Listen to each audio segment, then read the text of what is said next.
36-15 Benef, faites-vous une cagnotte avec des mots fléchés, des quiz. Une cagnotte, des jeux, c'est tout Benef.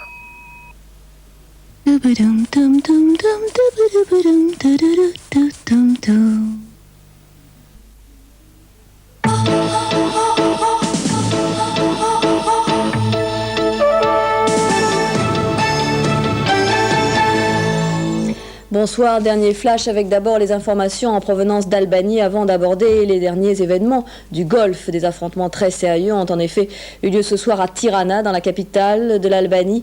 Des tirs ont eu lieu, ont fait 4 morts et plusieurs blessés. Les manifestants qui protestent contre le régime de Ramizalia se sont violemment heurtés aux forces de l'ordre. Le président Ramizalia a annoncé tout à l'heure la formation d'un gouvernement provisoire qui devrait rester en place jusqu'aux premières élections libres qui sont prévues pour le 31 mars prochain. Les premiers témoignages recueillis par la correspondante de l'AFP, Rusika Gavrilovic.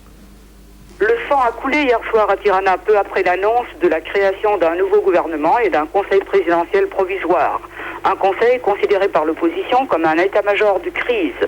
Un policier et 3 manifestants ont été tués et il y a eu plusieurs blessés dans des affrontements entre les forces de l'ordre et plusieurs centaines de personnes qui se dirigeaient vers l'académie militaire pour y renverser une statue d'Enver Hoxha. La situation dans le pays reste confuse et des rumeurs de coup d'État militaire y circulent depuis hier. Rumeurs alimentées par l'organisation dans plusieurs villes de province de manifestations en faveur de la politique d'Enver Hoxha, fondateur de l'Albanie communiste, mort en 1985. Ces manifestants et les officiers cadets de l'Académie militaire de Tirana ont exigé que toutes les statues de Hoxha soient remises en place. Le Conseil présidentiel, appelé à rester en fonction jusqu'aux élections du 31 mars, a rigoureusement condamné ceux qui se sont attaqués à Enver Hoxha et s'est donné pour tâche d'arrêter des mesures d'urgence pour surmonter la crise qui, selon lui, menace la liberté et la souveraineté de l'Albanie. Dans la guerre du Golfe, la journée a été marquée par l'ultimatum lancé cet après-midi, heure de Paris, par George Bush à Saddam Hussein. Les États-Unis souhaitent en effet que l'armée irakienne commence à se retirer du Koweït à partir de demain 18h, heure de Paris. Les Américains exigent également que le retrait soit total et achevé dans une semaine. Sinon, bien sûr, les forces de la coalition pourront livrer la bataille terrestre. Le point de la situation avec notre correspondant à Washington, Jacques Abouchard. Entouré de ses conseillers dans le bureau ovale de la Maison-Blanche, George Bush met la dernière main à sa déclaration après d'intenses consultations avec ses alliés. The coalition will give Saddam Hussein until noon Saturday. La coalition donne à Saddam Hussein jusqu'à midi samedi pour faire ce qu'il doit faire. Commencer son retrait immédiat et inconditionnel du Koweït. Il doit confirmer publiquement son acceptation de ce calendrier. And authoritatively his acceptance of these terms. We learned this morning that Saddam has now launched a scorched earth policy against Kuwait. Nous avons appris ce matin que Saddam Hussein a déclenché la politique de la terre brûlée contre le Koweït. Il incendie et détruit les installations pétrolières de ce petit pays. The oil tanks, the export terminals and other installations of that small country. And that's all I'll have to say about it right now. C'est tout ce que j'ai à dire pour l'instant. Merci.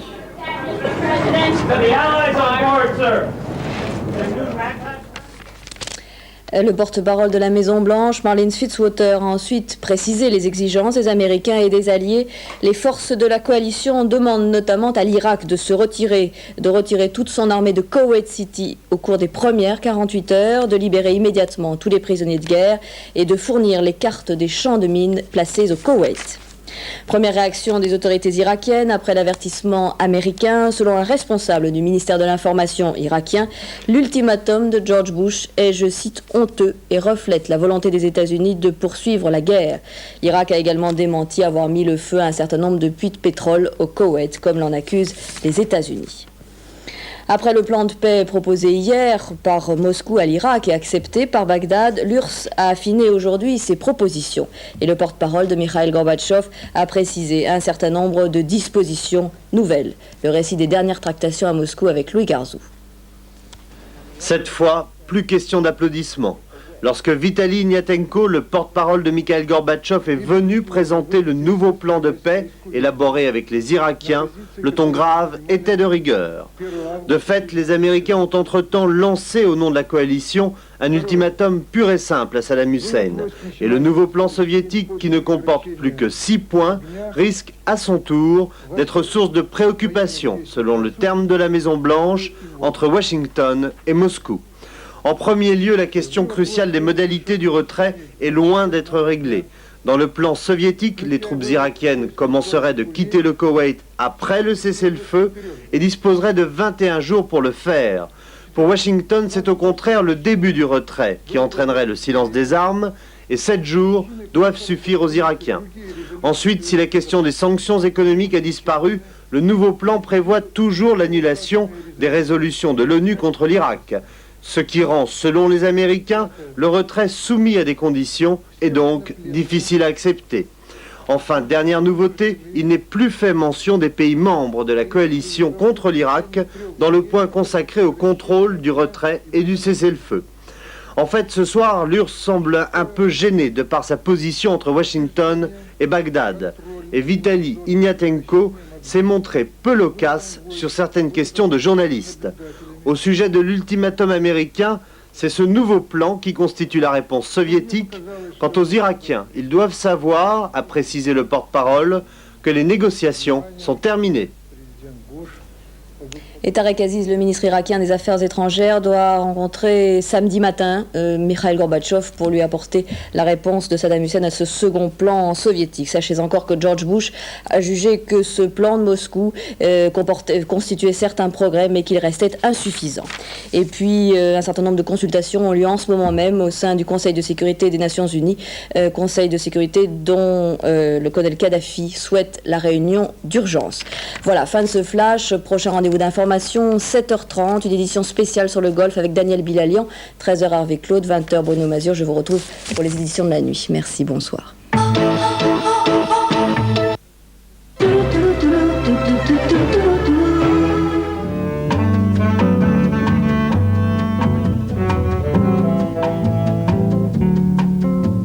La jeune Elisabeth Grodum a été première à Normal Sup, première à Sciences Po, première à l'agrégation de lettres modernes, et elle vient de sortir majeure de l'ENA. Elisabeth sera bouillon de culture ce samedi. Le docteur Oliver Sacks, héros du film L'Éveil, a ramené à la vie des hommes et des femmes qui n'étaient plus que des légumes depuis 30 ans. Le docteur Oliver Sacks sera aussi l'un de mes invités ce samedi à 22h15.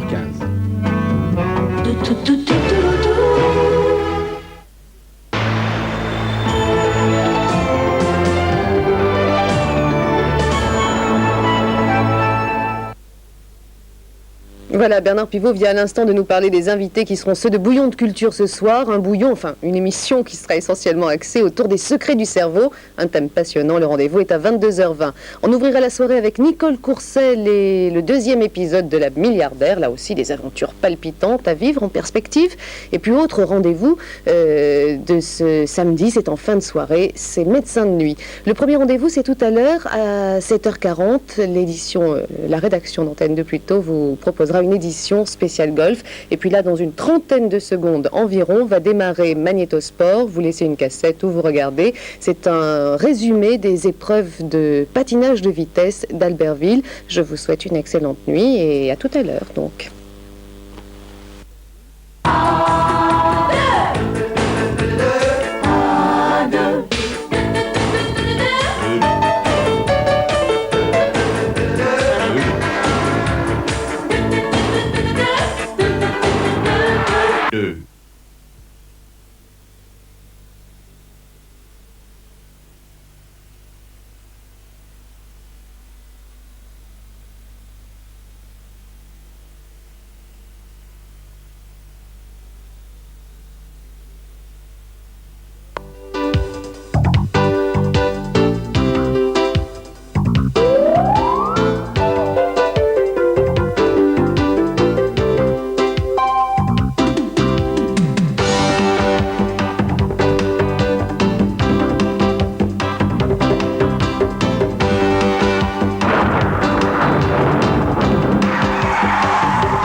Ici, Albertville, la nouvelle patinoire olympique de vitesse inaugurée à l'occasion de cette étape de la Coupe du Monde à 1 an des épreuves des Jeux Olympiques. 4 épreuves prévues, le 500 mètres, le 1000 mètres, le 1500 mètres et le 5000 mètres, avec les meilleurs patineurs du monde, à quelques exceptions près. Ils sont venus tester le nouvel anneau, la médaille d'or olympique étant la récompense suprême pour ces athlètes pratiquant un sport particulièrement astreignant. Le 500 mètres tout d'abord, l'épreuve de sprint, un tour et une ligne droite avec au départ, le premier départ, le Polonais Tomasz Jankowski à l'intérieur et le Japonais Yasunori Miyabe à l'extérieur. Emmanuel Michon, entraîneur national du short track et ancien champion de patinage de vitesse, à mes côtés pour suivre donc ces épreuves aujourd'hui. Un très bon temps de passage là du japonais, moins de 10 secondes, c'est très très bon.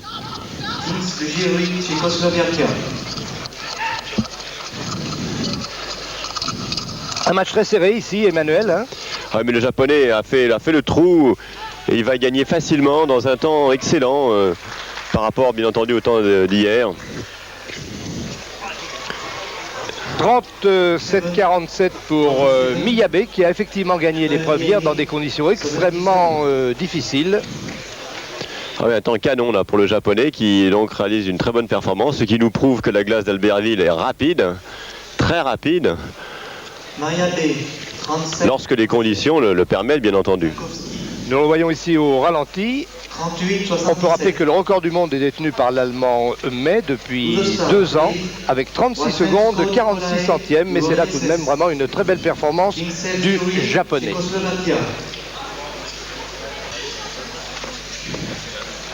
Le starter a des problèmes de matériel.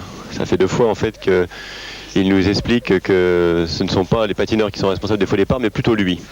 Et tant mieux pour eux. Le starter est André Kouprianov, l'ancien champion français qui fut médaille d'argent au championnat du monde à Davos il y a déjà quelques années. C'était, si mes souvenirs sont bons, dans les années 60. C'est ça, oui. Et actuellement de 36-45. Alors, go to the start ici, à l'intérieur, Alexander Golubev, et à l'extérieur, qui est soviétique, à l'extérieur, le japonais Toshiyuki Kuroiwa. Un bon départ là. Hein. Très bon départ, 100 mètres très serré, quoique le japonais soit lâché pour l'instant. Et oui, un passage en 9,85 en dessous de 10 secondes aux 100 mètres. Ah oui, fantastique, 100 mètres, oh là là, du soviétique qui chute malheureusement. Ah, dommage, effectivement, parce qu'il était vraiment parti très très fort. Alors une faute certainement dans le virage, là, technique de la patineur, hein. Peut-être entrer trop vite ou... Faute technique, c'est vrai, ça est tellement vite, il a voulu redonner de la vitesse encore dans ce petit virage et... Dommage, il allait vraiment vers un très bon temps, alors que 37,81 pour Toshiyuki Kuroiwa, qui est ce qu'il met pour l'instant à la 2e place du classement provisoire.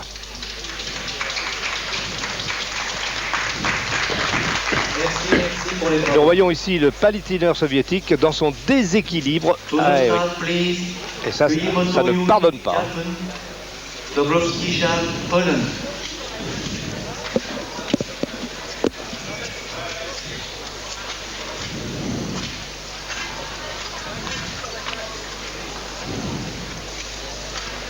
Go to the start.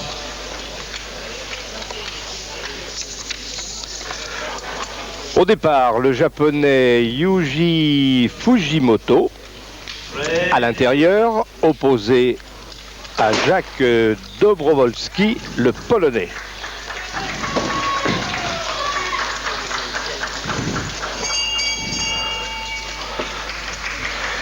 « 10,02, c'est pas mal, c'est même bien.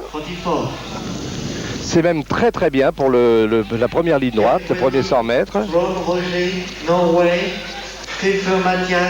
Le japonais qui a ici une assez nette avance sur le polonais et qui va prendre, du moins au classement provisoire, une bonne place. 37,90. Tout à fait, cela le met 37, 90, 39, En 60. troisième position.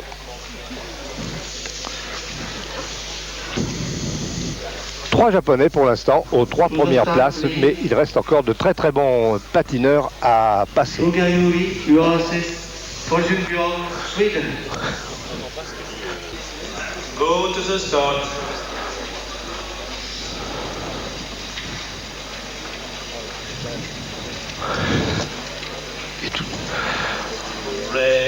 Tout seul au départ, l'Allemand André Sobek qui devait être opposé au Suédois Bo Koenig. Son passage dans un temps de 10-19 qui est bon, le virage est bien serré. Un bon passage avec beaucoup de fréquence. Et la chute même ici chute. pour... Aïe, qui s'est fait mal. Ça c'est tout à fait dommage. Évidemment, André Sobek qui pourtant avait bien serré son virage, hein, on l'avait bien vu. Ouais, c'était très bien parti, la même chute qu'un des soviétiques de tout à l'heure. Voilà. Au même endroit. Il repart, mais malheureusement, alors que nous le voyons ici au ralenti. Et ça, il s'est affaissé sa jambe gauche, étonnamment. Il s'est affaissé. Parère, Jean-Louis, France. Jean-Louis Parère, autre Français, face à l'excellent Canadien Sean Ireland. Jean-Louis Parère, donc lui aussi, un nouveau venu dans cette équipe de France. Un très jeune patineur qui n'a pas d'expérience internationale non plus. C'est sa plus grande course avec une pression importante et une responsabilité aussi dont il a conscience. Et je pense qu'il va faire le mieux possible. C'est un bon patineur, il a une belle technique. Il peut opposer ce Canadien qui semble quand même beaucoup plus rapide que lui. Un petit déséquilibre dans le virage. Nous n'avons pas eu son temps de passage au 100 mètres, c'est dommage, le chronométrage électrique a un petit problème semble-t-il. Il est évidemment nettement distancé, il fallait s'y attendre parce que Sean Ireland, le Canadien, comme son nom ne l'indique pas, est un excellent patineur dont maintenant il faut attendre que le speaker nous donne le temps. Jean-Louis a bien patiné techniquement, il semblait qu'il manquait un petit peu de jus pour le finish. Et là il est tombé, la caméra ne le montre pas, mais il est tombé après l'arrivée, donc sans gravité.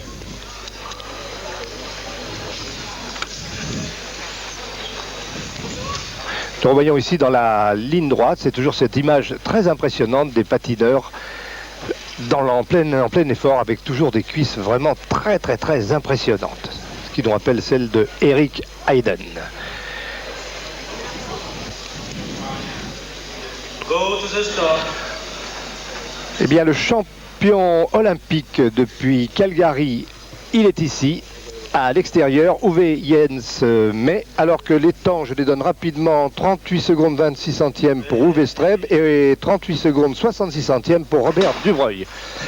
Une grande vedette, donc recordman du monde en 36-46, mais Emmanuel, il faut le préciser, réalisé sur une piste couverte, ce qui est quand même un gros avantage. Tout à fait, ça n'a... 9,88, c'est le seul jusqu'à présent à être en dessous des 10 secondes. Il sera le grand favori des championnats du monde de sprint la semaine prochaine à Insel en Allemagne. Le sprint, c'est-à-dire seulement les distances de 500 et 1000 mètres. Voilà, il est... Très très belle technique, très très bien relâché. C'est exceptionnel, ce patineur semble avancer sans effort. Absolument, hein. Une impression très de très facilité. beau, très facile.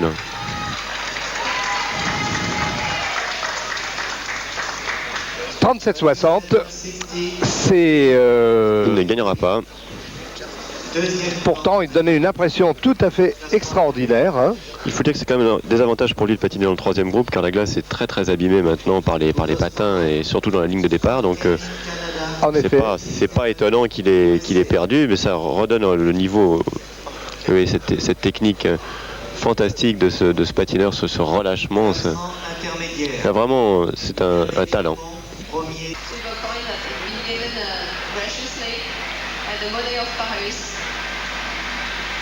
Traditionnelle cérémonie des médailles, donc, au vainqueur, Yasunori Miyabe, déjà vainqueur du 500 mètres de la veille, remise par Jean Ecli, vice-président de l'ISU. Le deuxième étant donc l'Allemand May, et le troisième, notre Japonais, Toshiyuki Kurioiba.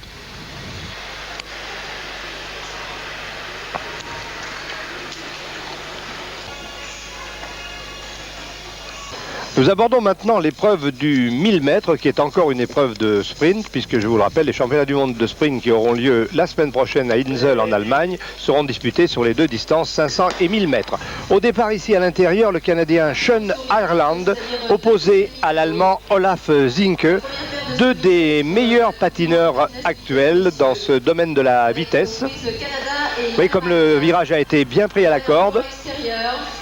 Le temps aux 200 mètres, 17,77. C'est un bon temps de passage.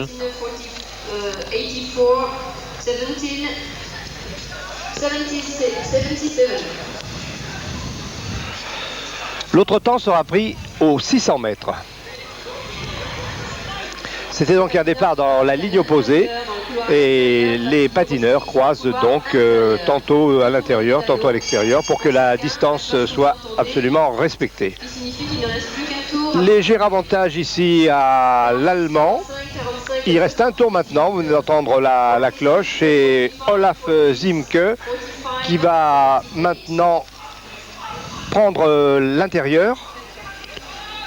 Couloir extérieur maintenant, mais extérieur, il a suffisamment d'avantage là pour remporter cette paire. Il a fait un tour en 28 secondes 9 de dixième, donc c'était très bon. On va voir ce que, donc comme c'est le premier qui court, on n'a pas tellement de points de repère, mais malgré tout, le temps est excellent. 1:15,63 contre 1:16,59. C'est donc maintenant notre étalonnage pour cette épreuve où il y a 16 équipes, enfin 16 paires à partir plus exactement. Voilà, voyons ici en plein effort Olaf Zinke. C'est une sprint long. Hein, Oui, c'est ça. Il faut réussir à tenir la vitesse d'accélérer pendant les 400 premiers mètres, et puis ensuite il faut réussir à gérer son effort et ne pas ralentir, conserver sa vitesse et conserver sa technique. Dès que la technique se dégrade, c'est des dixièmes qui sont perdus. Alors au départ, nous avons deux grands patineurs là cette fois. Uwe Jens May, qui est donc champion olympique du 500 mètres. Il est à l'intérieur au départ, en rouge et jaune, opposé à Toshiyuki Kuroiwa, en grande forme ici à Albertville. Il l'a montré hier dans le 500 mètres et aujourd'hui également dans le 500 mètres. Le temps donc aux 200 mètres, nous pourrons comparer avec celui de Olaf Zinke qui est de 17 secondes 77 centièmes. Un départ canon pour... Et c'est bien meilleur, oui, 17,27 pour 17,62. C'est un très très bon temps. C'est là qu'on va voir si les Japonais, qui semblent extrêmement en forme avant de partir à Insel pour le championnat du monde de la semaine prochaine, on va voir si ces Japonais sont bons aussi au 1000 et s'ils ont fait des progrès, parce que c'était quelquefois leur point faible. Et là, apparemment, tout se passe bien pour eux. Le temps aux 600 mètres, 44,69 pour Kuroiwa qui est devant. Mais plus d'une seconde d'avance par rapport au temps du Canadien, temps intermédiaire du Canadien. C'est déuni un peu le Japonais. Et May qui est vraiment lui alors le spécialiste du 500 mètres en fait. Hein. Oui, c'est sa distance c'est les 500 mètres. Mais le Japonais a pris un gros coup là sur la fin. Il va quand même gagner. Il revient l'Allemand. Il revient. Non. Il n'y a pas grand chose. Hein. 1:14,95 pour 1:15,06. L'Allemand Uwe Streb ici opposé au Canadien Kevin Scott.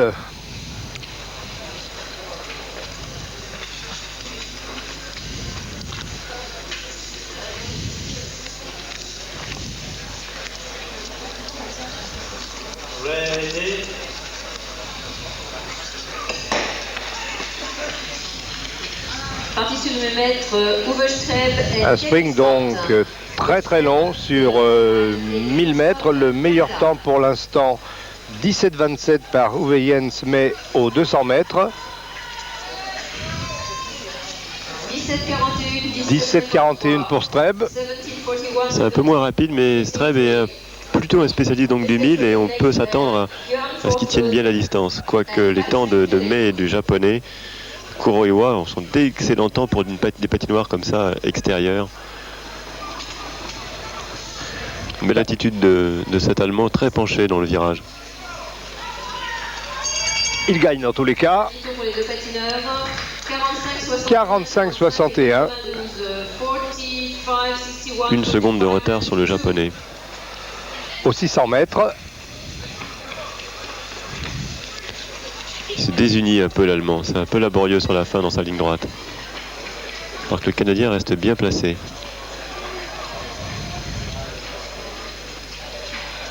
Ah oui, c'est désuni encore là aussi dans le virage. Hein. Uwe Streb, incontestablement. Il a gagné mais de peu. Et il gagne quand même. C'est un peu trompeur, hein, ce système de changement de ligne. Oui, mais là on s'aperçoit bien que l'Allemand qui avait quand même une bien meilleure allure au début, c'est beaucoup désuni car son temps est moins bon que ce qu'on pouvait attendre. Il a bien perdu au moins une seconde dans le dernier tour. Et le Canadien, s'il avait cru un tout petit peu plus, aurait peut-être pu l'avoir sur les derniers mètres.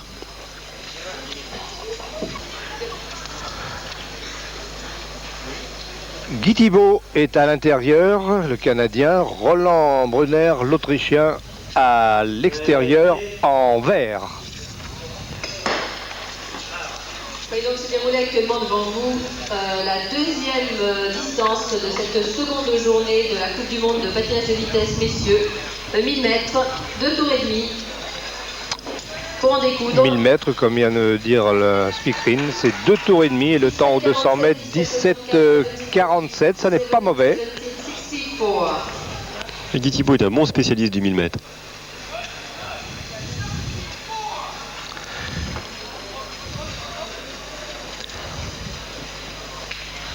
Les Canadiens qui avaient naguère une grande vedette avec Boucher, Gaëtan Boucher, qui a été aussi un grand spécialiste du short track. Hein. Oui aussi, oui, et comme Guy Thibault, et qui couraient tous les deux d'ailleurs à Calgary au jeu en 88 et qui avait fait à peu près un 1000 mètres équivalent. 45-85 au 600 mètres. Et Roland Brunner ici, qui est bien placé, mais qui va prendre l'extérieur. Donc c'est incontestablement Guy Thibault, là maintenant, qui va gagner cette série. Il est passé très très près des plots, vous avez vu. Et il va une 16-27, c'est quand même assez moyen. Hein. Ça va le mettre assez loin au classement, ça. Le Finlandais Ari Ilkka à l'intérieur, ici au départ, opposé à un autre Japonais, Yuji Fujimoto, alors que c'est toujours un Japonais, Kuroyava, qui est en tête devant May et l'Allemand Zinke. Partition 1000 mètres, donc le Finlandais... très belle technique de ce Japonais, très très relâché. Fujimoto. À l'heure actuelle, c'est à... Beaucoup de fréquence dans ce premier virage. Les Japonais qui sont aussi très bons en short track. Hein. Très très bons en short track aussi grâce à leur gabarit. Est-ce que ça tient au centre de gravité très bas qui leur permet de bien accrocher dans les virages? Il semblerait que ça soit un paramètre important, oui, leur petite taille, mais ce qui devrait les désavantager sur l'anneau, en fait, est loin de les désavantager. Ils patinent très très bien sur pendant cette Coupe du Monde. Et là, pour l'instant, il semble se détacher assez nettement, Yuji Fujimoto. Le Finlandais, d'ailleurs, n'avait pas été très très bon dans le 500 mètres. Le temps au 600 mètres, 45-80. C'est un temps moyen.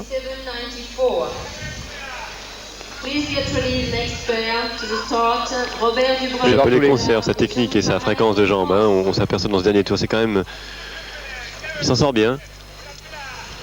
Et il distance très nettement le Finlandais, là, qui est complètement hors de l'image, comme vous pouvez le constater. Dernière ligne droite pour Fujimoto, qui va prendre une place d'honneur. Et oui, la 5e place du classement provisoire en 1 minute 16 secondes 13 centièmes. 13, 1 minute 16, 13. Go to the start. Sur la distance de 1000 mètres, nous retrouvons le Français Jean-Louis Parère, opposé au Canadien Robert Dubreuil, à l'intérieur au départ.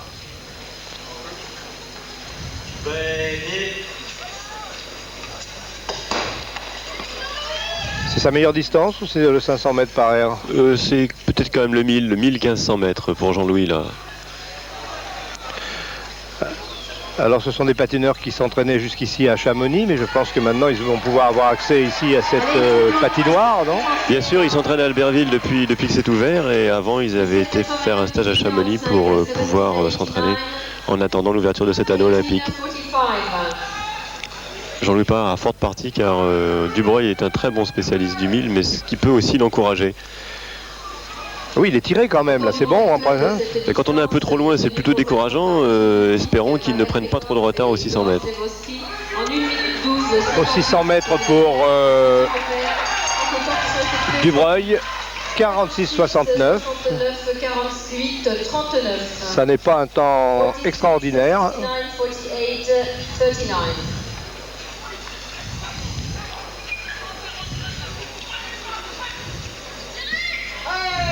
Bon, il est bien là quand même, hein. Il n'est pas des. Là, il va dans le grand virage, donc il va quand même perdre encore du temps dans ce. Enfin, il l'a bien en point de mire tout de même. Oui. Et Dubreuil ici qui en termine. Vous voyez, le français maintenant à gauche de votre écran. 1,17,93 et 1,20,82.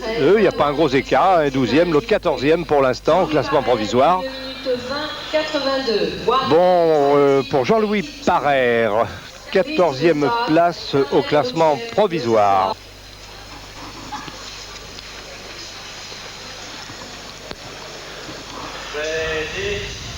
À l'intérieur, Nikolai Radichenko. À l'extérieur, le Norvégien Roger Strom. Patineur très puissant lui aussi. Vous le voyez ici en rouge et noir. Il sort du virage ici. Nous allons voir son temps aux 200 mètres, mais là apparemment Radichenko et ils sont pratiquement en même temps. Hein. Assez lent, un départ assez lent, mais bon, ouais. Le soviétique a l'air d'avoir du mal à se mettre en route. Toujours belle image là, ce croisé là. En 17 secondes 78. C'est une paire équilibrée. Ah, il chute encore. Chute du patineur soviétique dans le virage. Ce n'est pas le jour des soviétiques, puisque Golubev déjà dans le 500 mètres était tombé. Et donc Strom doit poursuivre tout seul. Chute de Nikolai Radichenko dans le virage. Je crois que ça vient du fait que quand on veut prendre peut-être un peu trop serré, on a du mal à garder sa trajectoire. Oui, vous avez tout à fait raison, il a voulu patiner très près des plots, il en a touché un. Et il est tombé dessus. Il faut préciser que la distance n'est pas prise au ras des plots, mais à 50 cm. À 50 cm, c'est-à-dire que l'on gagne si on est vraiment très près des plots. Voilà, c'est ça, c'est ça. Ça n'a plus tellement de sens puisqu'il est tombé. Voilà, 1,18,63 donc pour Strom. Norvégien Roger Strom en 1 minute 18 secondes 63. 1 minute 18,63. Se présente ensuite aux ordres du starter Thierry Lamberton, France. Nous voyons donc ici la chute de Radchenko, impressionnante, mais les protections ici sont très très efficaces.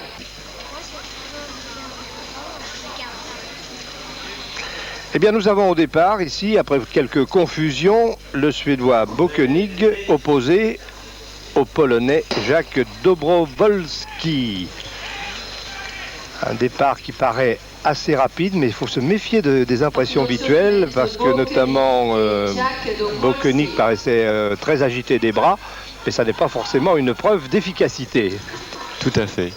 Détermination, mais pas forcément efficacité. Alors 17,47, oui effectivement, vous voyez, c'est bien ce que nous disions. C'est pas un mauvais temps, quand même. Mais il donne l'impression pourtant d'en vouloir. Hein. Ah, il en veut, oui. Le Polonais est déjà très loin.